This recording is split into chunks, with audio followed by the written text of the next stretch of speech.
Hello everyone, my name is Alicia Jackson, licensed professional counselor, and welcome to my channel. Today we are reviewing Married at First Sight, Season 17, Episode 11.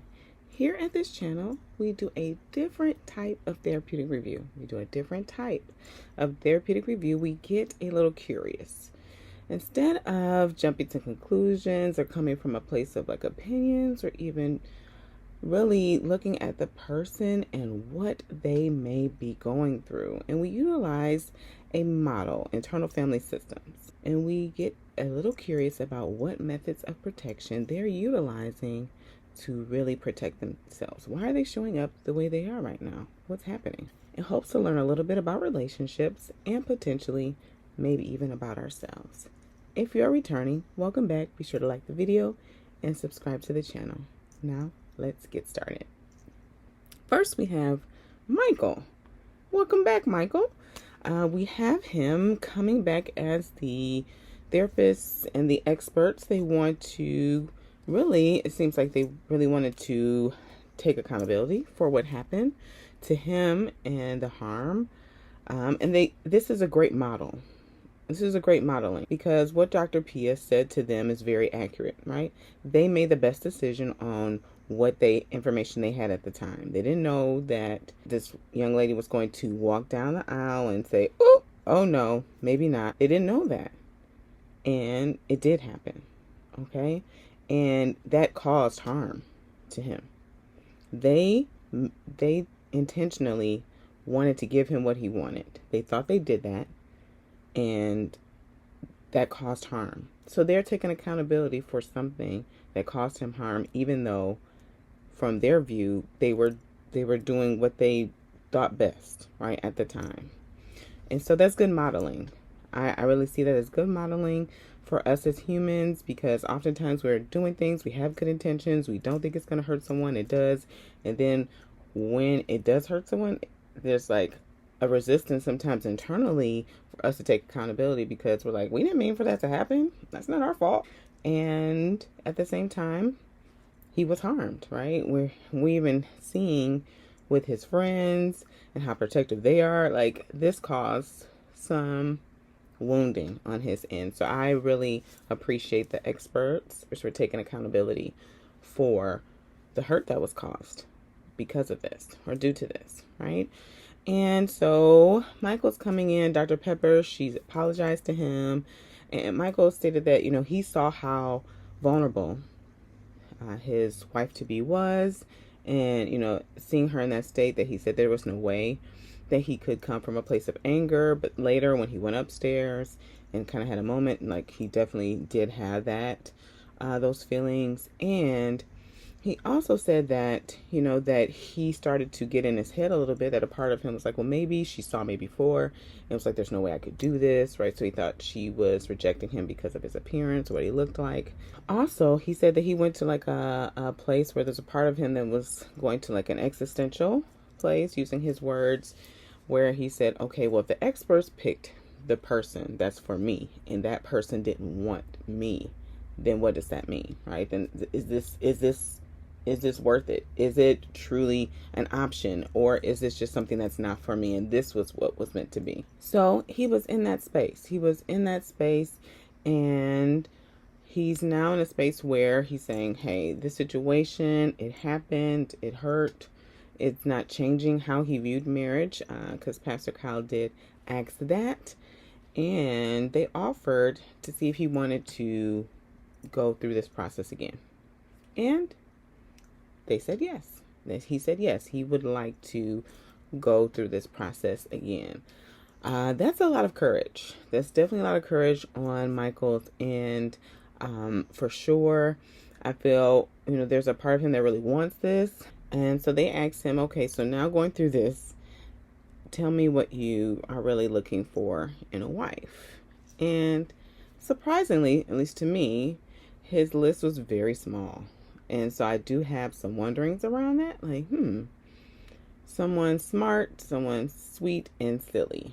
And I said, okay, that's what he has. And just have a lot of wondering around the short, concise list.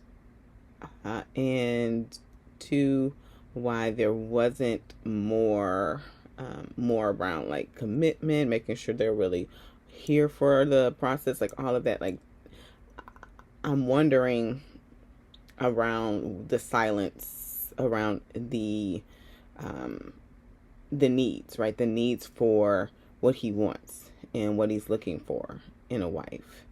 And so that just makes me wonder about what's happening there. And so Michael is talking to his friends about this opportunity. They're talking about his meeting that he had with the experts, and they're really appreciating the fact that they took accountability. And then the subject of this potential next opportunity comes up, and his friend Paige, shout out to Paige. Hey Paige, good looking.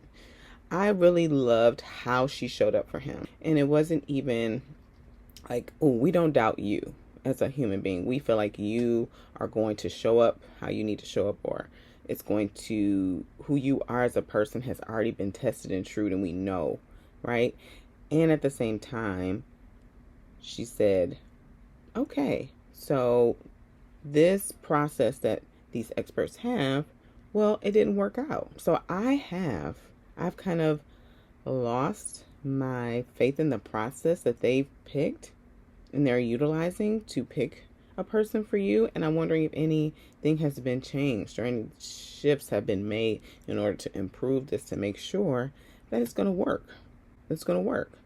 I said, wonderful, wonderful, wondering. And so even Michael was like, yeah, that sounds good. And Dr. Pepper, she came and joined, and Paige, she even further went on to say, hey, I want to really let you know, when I heard my friend say that this was the biggest failure that he experienced in his whole life, and it really wasn't something that was on him, that had an impact on me, and I don't want to ever have him feel that way again. And that makes a lot of sense, because this really wasn't his failure. He named at the after party that just not having the chance, not even having the chance to fight for the marriage, to show up to do, right, that was a failure. And that was a failure that he viewed in his sight. And he know logically, of course, it's not. But, right, internally, that's what it feels like. And so I'm hoping he gets curious around that, to really understand what's there. Like, oh, I didn't get a chance to even try. I'm wondering, when else in his life did he not get a chance to try? Did he not get a chance to show up in a way that he wanted to? Or has this happened before? And where is this coming from? So having him to really sit and wonder around this, to really get an understanding of why he felt that way around this incident. So they did find a person. He said that he is ready, and he is going to jump and go for it. He's going to get married at first sight again. In such a short amount of time, such a short amount of time. So I have wondered around that, because it just happened a month ago. And I'm wondering, too, what internally will come up for him, especially as the day of the wedding goes on, how MAPS is going to work this with couples being a month ahead and he's a month behind. Like, I have so many questions, and I'm hoping that they're not going to stretch out this season because of that. I do have a part that is hoping that is not the case. Probably for my sake, I'm sure. But I'm excited. I have a part that's excited for him. I also have a part that's also wondering, like, how is this going to be? Him going into this, he's excited, and then he's seeing all the rest of the couples like in such a disarray. Only really one couple is doing well. And so, how is that going to already map out how Michael is doing? One thing about Michael is that he is resilient. He has this part of him that is ready to continue. Even though there was one that was saying, like, is this it? Is this just a wrap for me? So he's got some resilience there for sure to help. And that's that's a beautiful, beautiful gift, to give himself another chance. Another chance. I'm hoping that the experts get it right. Am I extremely hopeful? No. Just being honest. I'm not, just with their past record, right? Not just in his case, I'm talking about overall. In the last 17 seasons of this show, their track record is not the best. And they also, in my opinion, don't really support these couples in a way that they really need, and really to make this work. So I'm hoping for the best. The thing that I like, Paige, Mike's friend, I do have faith in Michael. I really do. He has a lot of awareness of himself. Like, even through this process of being on this episode this week, like, he wore the crown. He wore the crown that she gave him on their wedding day. He wore the earrings that he gifted her on the wedding day when he was meeting with his friends. Like, he is still, I sense like he's still like working through the things, and taking it on as like a part of his journey. Like, he's owning it. He's trying to own it. And so, like, those little things matter. They really do matter. And so I'm hoping that things continue to move in the right direction. Next, we have Becca and Austin. And so we start this episode at processing a conversation that Becca and Austin had when they were talking about religious beliefs. He was making a hat or customizing a hat, and it had a cross on it.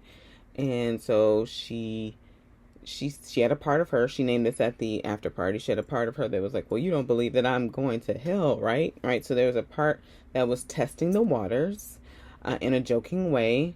And he said, well, that is what I was taught. That is how I was raised. And that activated some pain and distress for Becca, right? For Becca. And Austin, throughout this process, I'll say this: the way they have managed through this conflict really gives me hope for this couple, as they're still maintaining connection, they're still maintaining communication, they're being honest with each other about where they are through this process, and they're still like showing up for each other. So this is a really nice view of how conflicts can look, and like in a balanced way. Like, they're working through this. Okay, we don't see eye to eye on this, and that's not going to make us pull away from each other. That's not going to make us not connect, and that's still not going to make us even like attend to where each other is. And we're also going to take care of ourselves too. Like, all of that's happening in this situation. There's not a push and pull either, but there's also communication about what I need or what's not okay for me, right? And with the caveat of like saying, hey, even though this isn't okay with me, that doesn't mean that I still want you to do what's true for you. Like, though, that's all been communicated throughout this, which is nice. It's really nice to see how they're navigating this. But this is activating things for her, okay? And I sense, right? I don't know how you all are taking this in, but I do sense that sometimes it can be frustrating for an individual when they have a huge emotional reaction to something that may not be logical. You're like, well, why are you feeling that way when you believe this, right? Or because Becca identifies as agnostic, and there's a part of her that is crushed about the fact that Austin believes that she's going to hell. And so they sit with Pastor Cal and kind of talk through this. And she said for her, she believes that he sees her as less than. And Austin says, hey, I actually believe like I can still love you. I can still be present with you, even though in the afterlife we may part. And the idea of them being in two separate places in the afterlife is what's distressing to her. I wanted her to be able to have more say about how she's feeling Unfortunately, Pastor Cal has a part of him that really tries to shut down, and not shut down in a bad way, but tries to calm down the distress. Like anytime someone's feeling distressed, he's like, hey, hey, hey, listen up. We don't know. Nobody's gone, no one's died and come back, and nobody has a say or what to say. And people in other countries believe, other things. And what if they don't have a chance? What are we saying about them, right? So he's trying to use, he has a part of him that's trying to use like logic in order to, in a reassuring way, like help to calm Becca. And at the same time, not fully listening to this part of Becca that is in peril, because not really understanding what that part is really distressed about. We know that this one doesn't want to feel less than, doesn't want to be separated. I really get the sense like doesn't want to be viewed as like judged as a bad person or judged as an evil person. That's what I sense, but I don't know. And I feel like also to this separation, it seems like Becca doesn't like to be away from people she loves and cares dear. So also the thought of her being away from him in the afterlife is also distressing. And that makes sense to me. And I'm hoping that she can get some more clarity around that. I really appreciate it after their conversation with Pastor Cal that Austin checked back in with her and was like, hey, I know you had more to say. How did you feel about how that went? Did you feel like you were satisfied with how things went? I was really attentive. And I was like, okay, Austin, even though you're a man of few words, you're still in it, right? He's still able to navigate the emotions, even though emotions, and he named that later on in the episode, are still new for him. Like he's still being very attentive to where Becca is. And I want Becca too to be as attentive too, as I do get the sense, similar to like how Nicole and Chris were last season, that she's gonna also have to attend to her feelings as well. She did make a request after their meeting with Pastor Cal for him to really explore this and really come to understanding and making that a priority. And I feel like that's a fair request for their relationship. And also I feel like an equal request from Austin's end could be to like, oh, I want you to explore why this is so unsettling for you. I want to see if you can also check in with you and just explore that a little bit more, for her to get an understanding of which part of her is feeling this way, where it's coming from, because I really get the sense that there's been a lot of religious trauma in her life, or and things that she's experienced around religion and spirituality, which is very common. So I'm hoping that she will lean into that as well. Because Pastor Cal, during their session, he stated, well, hey, people accept Jesus and then they do some horrible things or do things that separate them from him as well.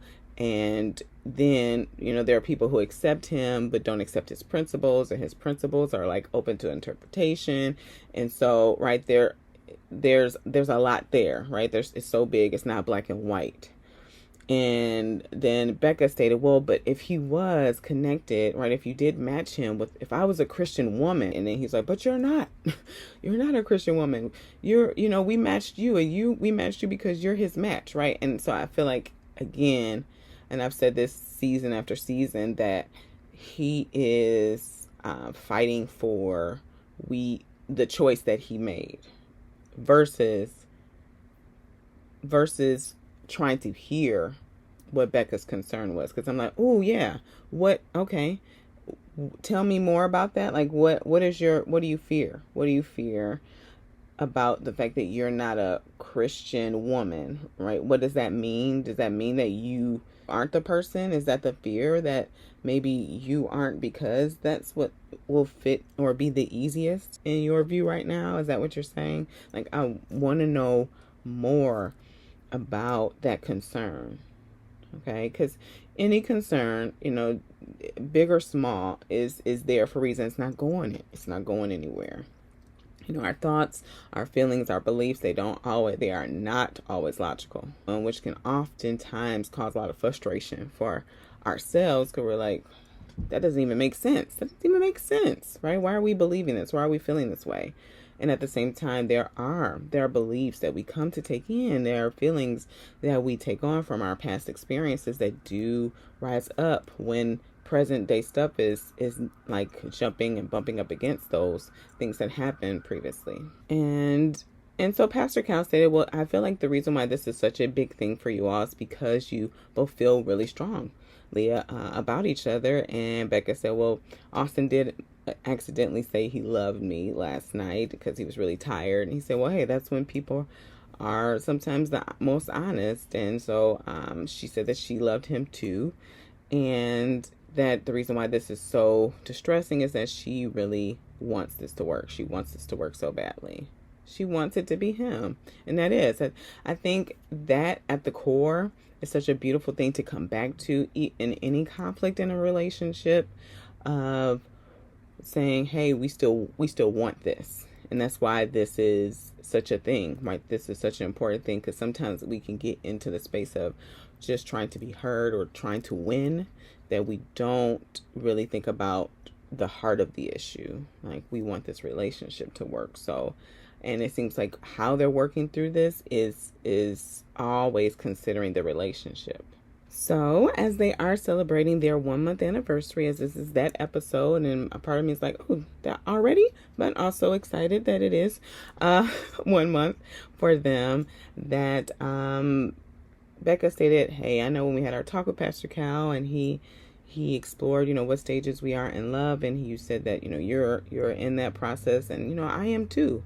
And Austin appreciated her revisiting that, because he said, yeah, in the moment, it really wasn't that clear. And she was like, I was really exhausted in that moment, and English was not, a priority for me, because she was in the space of, again, distress. And when you're heightened, your emotions, everything is escalated. Sometimes logic and language are not readily accessible, depending on what your flight or fear response is. So hers may be like just shutting down or freeze, whatever it looks like. Sometimes language and communication is hard to come by.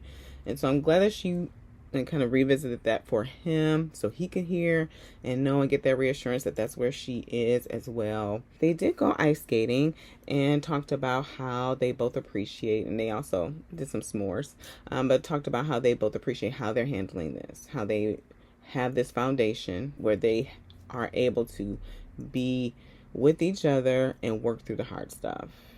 And it's really showing this episode. It truly is. And so I'm grateful. I'm grateful that that's where they are. It's going to be interesting to see how it continues to play out as they start to do like the big things of children and family life. Like, that's where religion takes like a even bigger, right, step into how someone's family is, how people raise their children, how their family structure is, all the things. So seeing how open either of them can be to where they are, because again, they want it to work so badly without compromising who they are. And so Austin talked to his friend who's Catholic, and they were talking about the idea of the afterlife and what she believes, and she talked about what hell meant for her and what it represented for her as a way of just after death being separated from God's presence. And that's what she's viewing and seeing, that Becca is not someone who, because she lives in love and light and she's ethical and she has all these beliefs that really align with the principles of God, that doesn't mean that wouldn't mean that she would be going to what she's deeming and what she's conceptualized hell to be. So Austin's taking it in, and he's like, okay, never thought about that like that. Okay, that's giving me something to think about. So he says he's open, and I do have hope for Austin in this area. It seems like he's really able to hear and take in things and really be able to see, everybody in their faith walk is different, and religion is different, and religion is such a hot topic, right? Even this situation that Austin and Becca are in have caused a lot of conversation around it, because there's such strong beliefs, and there's some beliefs that are more rigid. There's some beliefs, people have beliefs that are more open around religion and spirituality. And for these two, there seems to be some openness, right? I'm curious to see where Becca is, if she would be open to taking in some of Austin's beliefs. I'm wondering, because it seems like there's going to have to be a give and take eventually with this. And so I'm wondering how that's going to go long term. But at the anniversary dinner with the groups, the couples, which was very tumultuous, but for Becca and Austin, Becca asked a question about what is some advice, right? What is some advice you would give your past self, knowing what you've gone through and experienced up to this point? And Austin said, just getting to know my emotions and being with them a little bit more. He said that Becca is something that she is really versed in and has a lot of experience with it. So he feels like, wow, she's done a lot more work. He said, I can do it, but she's more advanced. But Becca did state that she feels like Austin's doing a good job. And Becca didn't really answer her own question. What she did say, though, is she's like, there's going to be good times, there's going to be not so good times, but I'm just so grateful that it's him. Like, I'm so grateful that he's the person that I'm with. And so not really answering the question, but I say that they're moving in the right direction. They're no longer avoiding it or skirting around it, and they are moving through the big stuff. So hopefully they'll continue to, move through the big stuff at their pace and continue to hold each other and themselves through the process. We shall see. Next, we have Emily and Brennan. And so Emily and Brennan, they're doing a cute, at home date where they're making pizzas together. And Emily said that, hey, I feel like this could be a really good reset from our kind of a disagreement or our session with Dr. Pia last night. And she said, I understand you don't want to do therapy. I get it. And I still just need more from you. I need more from you. I need you to share your feelings and your emotions. I just need to know more. And Brennan said, well, those exercises that Dr. Pia asked us to do, I feel a little weird, a little awkward about the touch thing. So maybe we can just start with hugs, and maybe we can start right now. So they hugged. And I was like, okay, it's nice. It's a nice hug. All right. I guess 2 points. And at the same time, all right, there's still more that Emily needs to know and needs to build on. She said she really wants to know more about his past relationships as a place to really get to know Brennan a little bit more. And he said, yeah, we can do that maybe at a later time.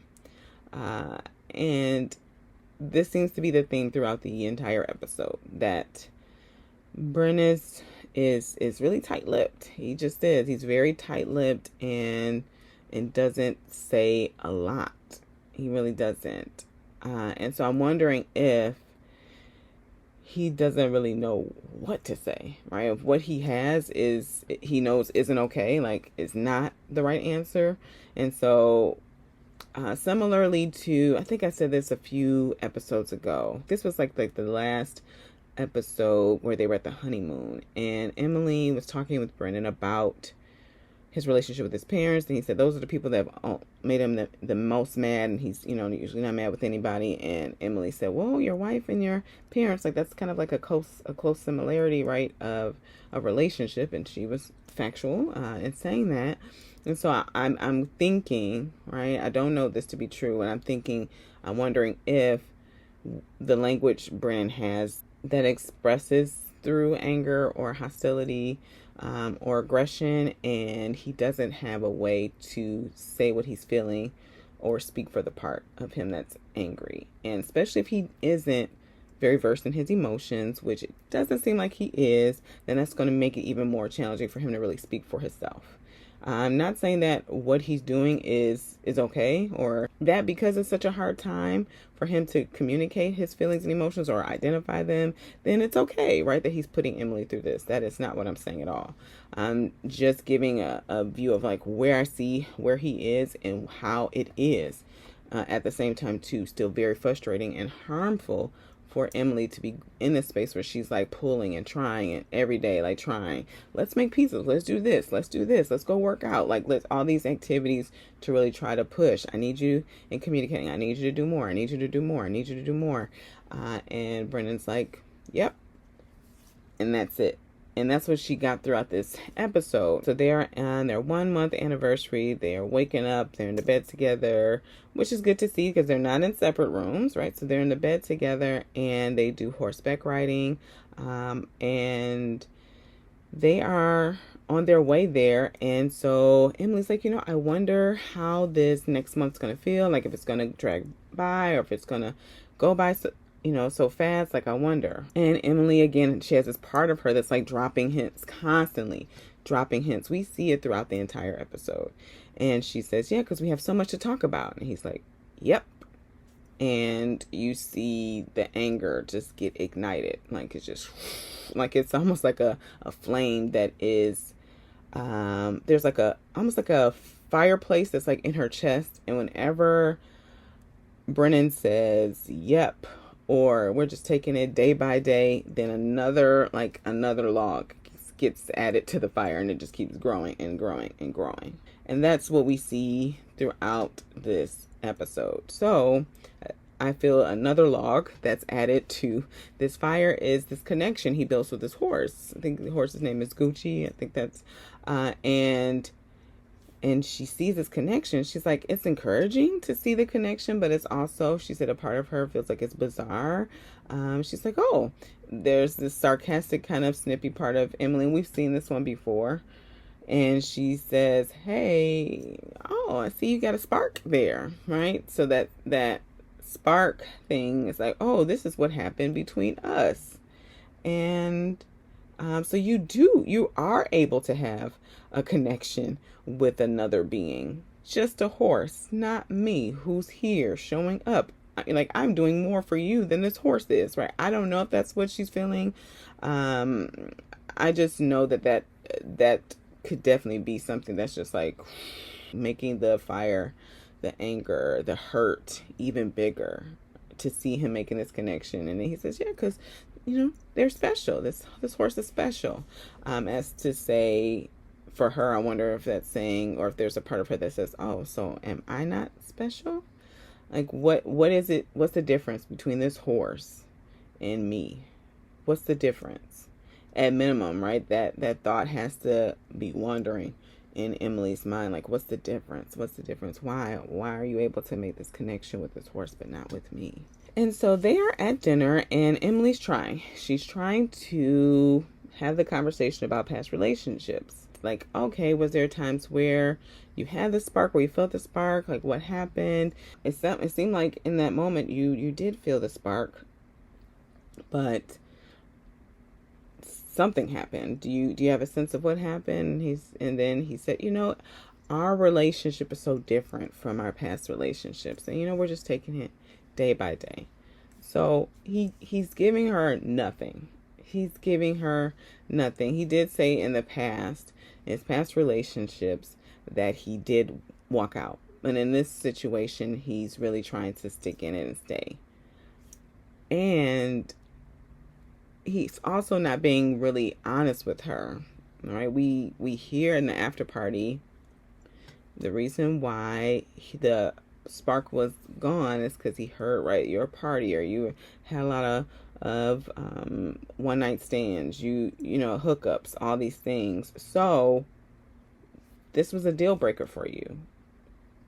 There's a way to say that to Emily that's respectful, and even though that might hurt her, dragging her along, and how adding those logs right to that fire, and it just keeps getting bigger and bigger and bigger, that's also distressing her.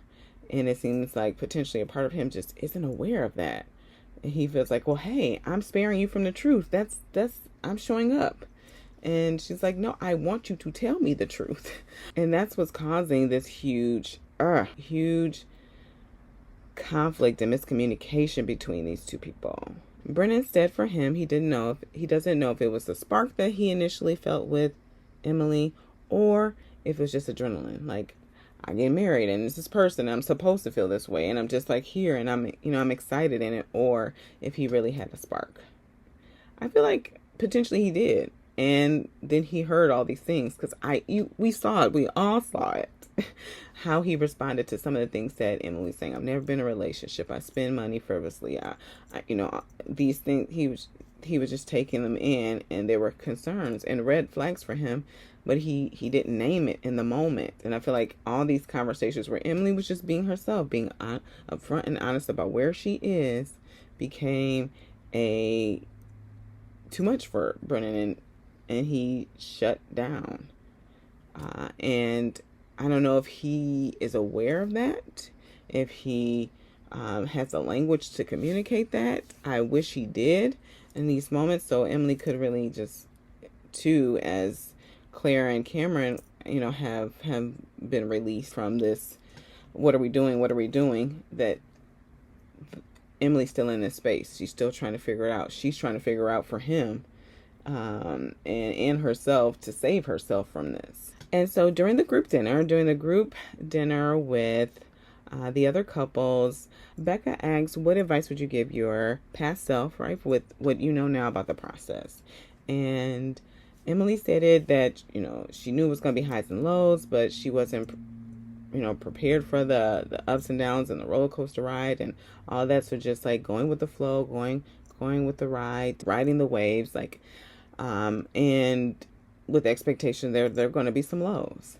And Brennan said he passed, which added more logs to the fire. Okay.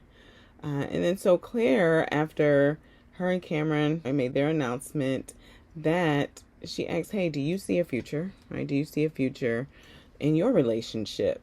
And there's a part of Emily that's like annoyed at Claire for asking that question. She's like, oh, way to stir the pot. And you can see the irritation in that. Or I definitely did. And then she's like, well, this gives Brennan a opportunity to say the thing. So, hey, you go first. And he says, well, we're just taking it one day at a time. And I feel like that's when like a firecracker was put in the fireplace, and it just started to, right? It started to explode. So she had to leave, and Claire went with her, said that you deserve better. You're working hard. You obviously you care about him, and Emily said that she wished she didn't care about him, and that she knows she deserves better. And then Claire, after Emily walked out of the restaurant and Brennan was following her, Claire stopped him and said, she really does care about you. And Brennan communicated that, he does realize that she deserves better, and he's sorry that this is where he is, and he knows she deserves better because she is putting in so much effort, and he appreciates how she's showing up for him and all the things. And at the same time, I do feel that Brennan can be more honest with her. I sincerely do. And at the same time, it seems as though he believes that that's not an option for him. Obviously, because he hasn't done it. And Emily named how she's embarrassed, how, she's just like seeing all the other couples, right, either come to a space of like, hey, we're doing great, or no, we're not, and we decided that she's like, I just feel embarrassed and I deserve better. And she does. And she said that she really doesn't want to resent him, but she's getting close to doing that because he's not making the changes. He's not making the necessary changes that he needs to make. So this seems like we are already at a place where Brennan has already made up his mind about what he's going to do. I'm hoping that Emily is spared from this. I'm hoping that there's a reckoning of of their relationship in the next episode, because this is just, it's painful to watch Emily work this hard for a decision that I feel Brennan has already made for himself. Speaking of decisions, next we have Cameron and Claire. And so they are taking Dr. Pia's advice and they go skiing together. And Cameron said that he's still a bit confused about where Claire is, that, she says one thing, she does another. It's her feelings. It's hard for her to communicate. He doesn't know where they stand.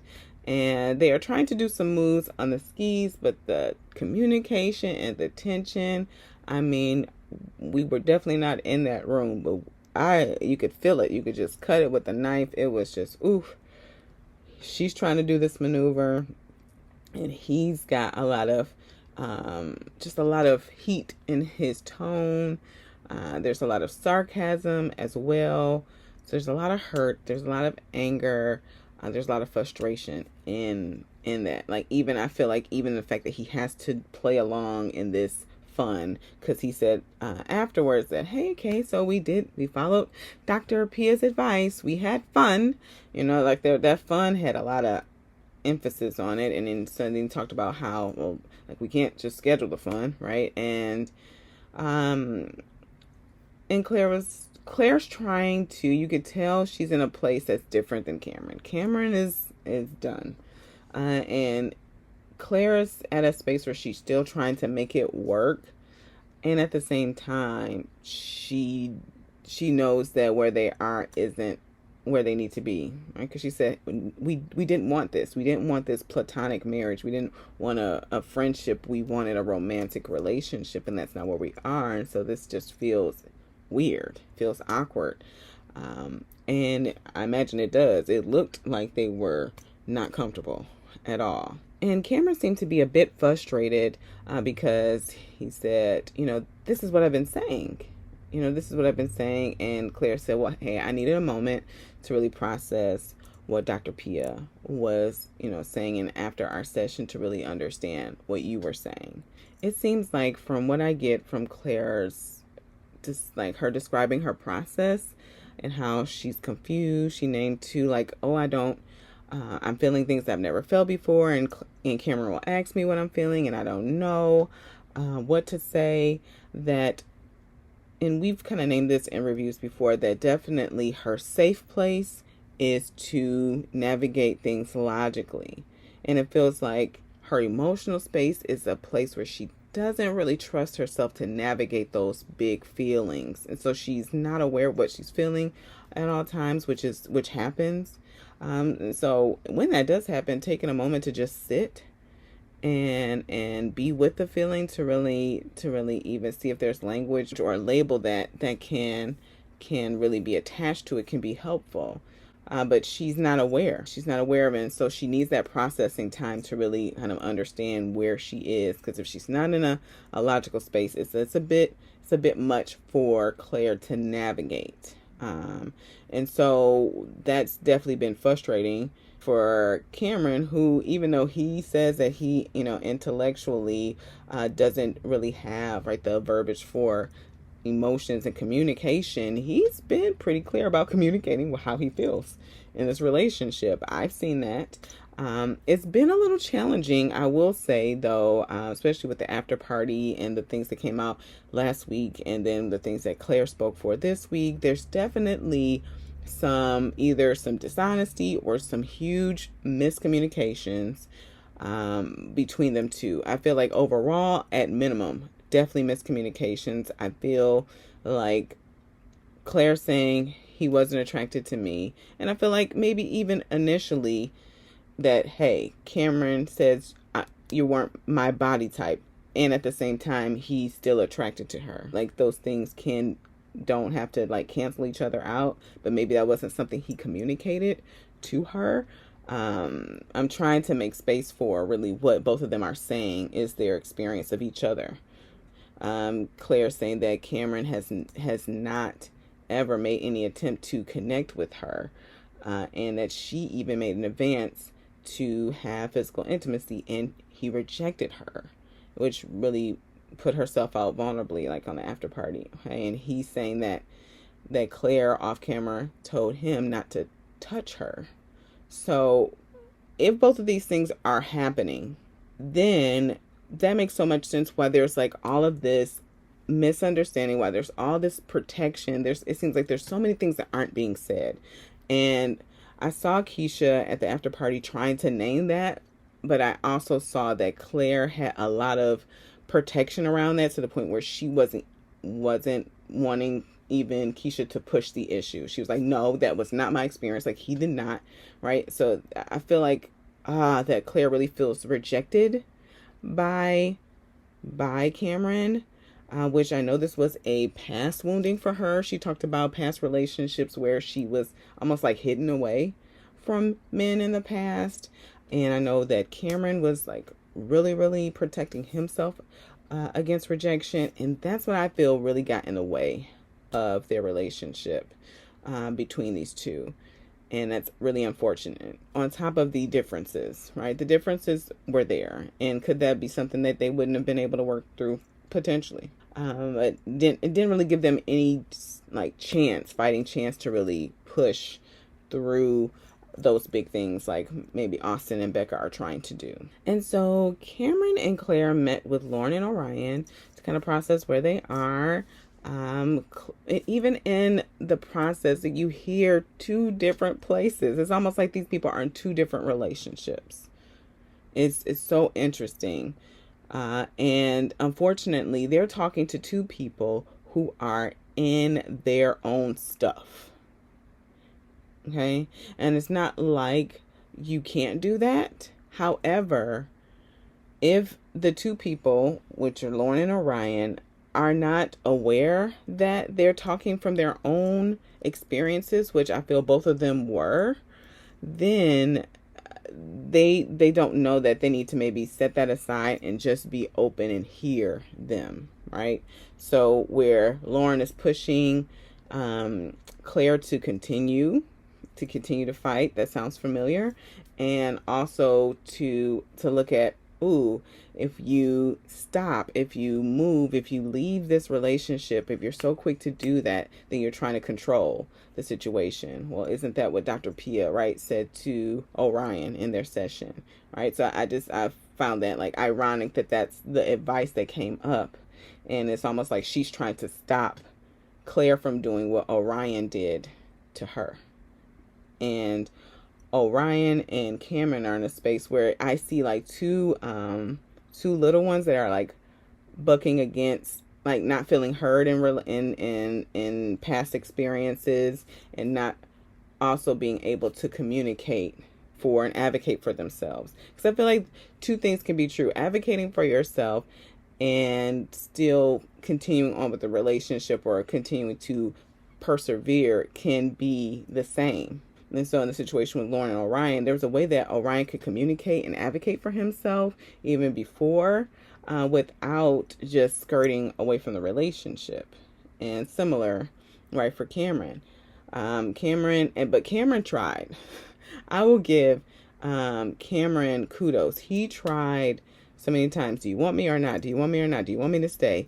Do you like me? Do you like me? Do you like me? However, I do feel like there was a lot of miscommunication, a lot of where people didn't know. Like Cameron didn't know where he was with Claire. Claire didn't know where she sat with Cameron. They were both like had parts of them that were looking for verbal communication. They were looking for action, about to validate what they were needing to be validated within themselves in order to pull and push through this relationship, to really like come together and really trust that they weren't going to get rejected or hurt. But because there was so much happening and so many like different methods of protection, don't touch me, or rejecting, or I'm not gonna try because she's not trying, like all of those methods of protection that was happening, and no one there as an expert to really help them navigate that, then yikes. Yeah, this is why we are where we are. And Lauren and Orion, because their wounds are still pretty fresh, I don't think that they were the best people to have them sit and talk with. their thing, but definitely for them to like maybe commiserate with, to say like, wow, this is such a stressful thing and it didn't work out the way we wanted it to work out. And yeah, maybe it could have been a great thing for them to, like, the two couples to come together and have like a group session with Dr. Pia, something like that. Maybe like the couples that are really struggling could have like a group session with an expert or some, to really have a space to commiserate, because I feel like that commiseration is needed. It always, has a space like, oh, I'm not alone in this. And also need a centered a place to get some centered guidance, some centered feedback to really help. Because I feel like Cameron already made up his mind, which I understand. I completely understand why he did, as he has been trying, and even Claire said that she sees how much he's trying. Even at the start of the episode on their skiing date, she's like, he's given so much, and I feel so bad that I'm not where he is, or I'm not meeting him halfway, and I don't know what I'm thinking, and it's hard for me because I don't even understand what I'm thinking or I'm feeling. So it was a lot. It's a lot to navigate, and especially with Cameron's past history, which we have a little information about. We don't have a lot. We know that, again, his dad was very ill, or gotten very ill after they got in a divorce. So that's something he lived. That's a lived experience for Cameron to have. So I have to imagine that he has some protection around being in a relationship and staying too long, and what could happen if you do.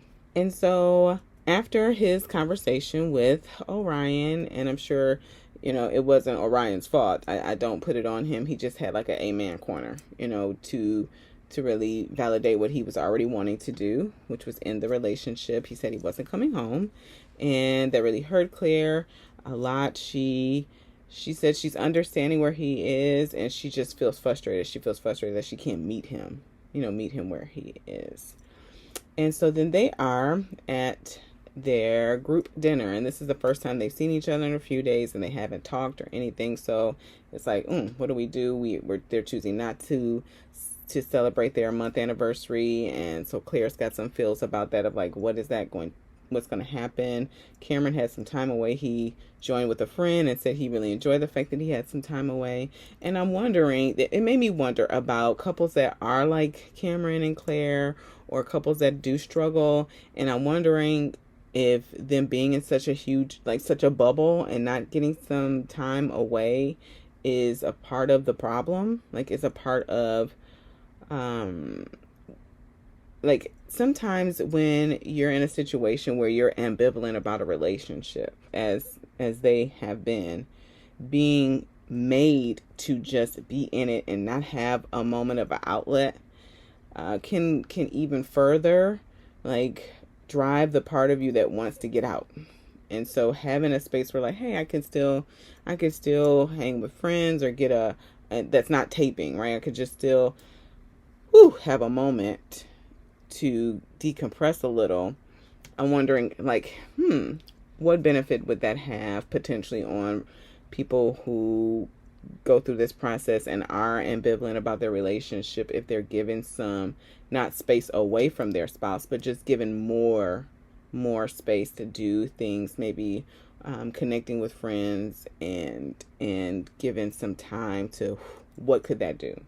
Could hurt, could help, I don't know. But there's just a part of me that wondered that when Cameron was talking about how good it felt for him to just do something that felt more like him. And so they're at the dinner with the couples, and Becca's question of asking of what past advice, or what advice would you give your past self, knowing what you know now. And he said, well, if you think it's going to be hard, it's going to be harder.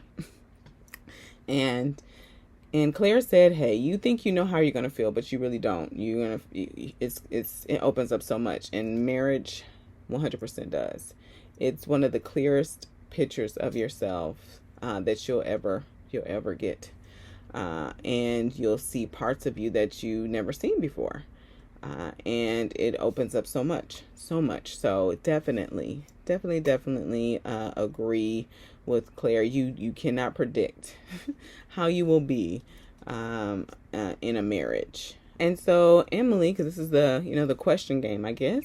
Emily asked everyone what they're most nervous about. What they're most nervous about, and Cameron said fallout. He's nervous about there being a falling out as they haven't been in the same place. They've been in a misalignment.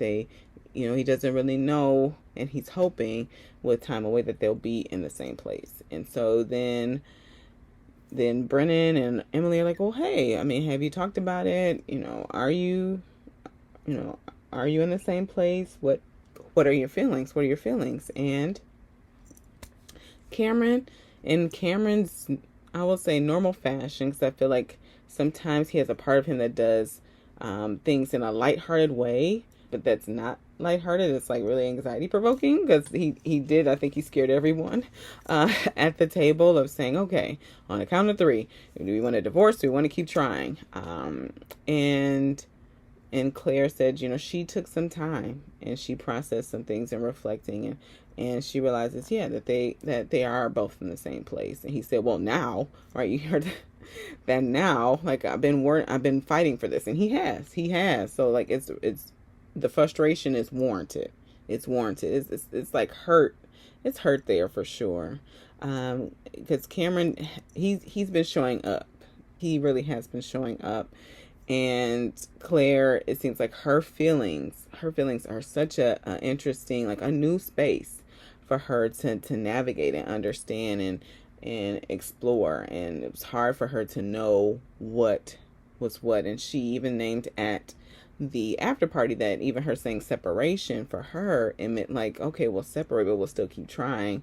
But Cameron said divorce. And so I think even that hurt Claire some, for sure. And so they both go to the shared apartment for the last time and see their photo album of their wedding there. And they talked about like, oh, wow.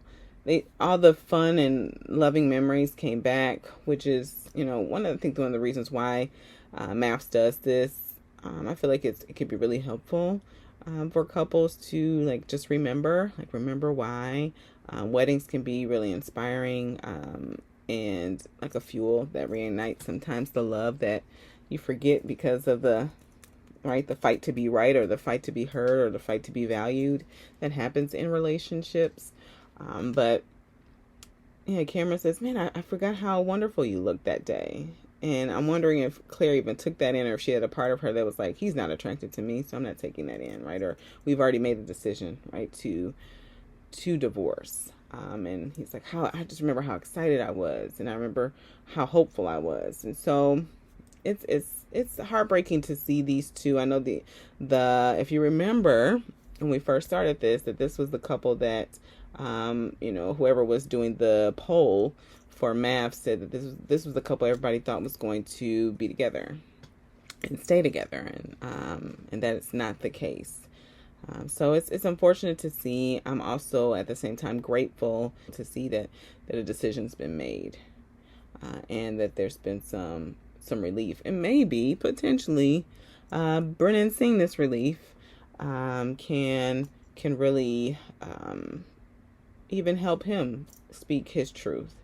I feel like he's also like in an internal war within himself as well. But you let me know your thoughts about what you're seeing with these couples, how you're feeling about Michael getting a second chance at this, how you feeling about Brennan and Emily and Austin and Becca, how you feel about the closure between Cameron and Claire, or Lauren and Orion coming to support Cameron and Claire through this episode. Tell me your thoughts. And if you're still with us, be sure to like the video, subscribe to the channel, and as always, be cool, be calm, be centered.